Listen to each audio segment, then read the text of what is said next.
లక్ష్మీదేవి యొక్క ఆవిర్భావం జరగబోతోంది. అమ్మవారు క్షీరసాగర మదనంలో పుట్టినప్పుడు ఒక గమ్మత్తు చేసింది. శుక్రవారం పంచమి నాడు పుట్టింది. ఇప్పటికీ పద్మావతి అమ్మవారు కూడా శుక్రవారం పంచమి.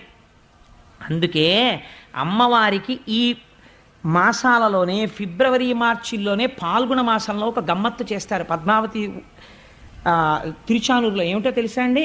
సుమంగళి పూజ అని ఒక పూజ ఉంది. పసుపు కుంకాలున్న ఆడవాళ్ళందరూ ఆ రోజున పసుపు తాళ్ళు, నల్లపూసలు, గాజులు, పువ్వులు, పసుపు కుంకం పట్టుకెళ్ళి అమ్మవారికి ఇస్తారు.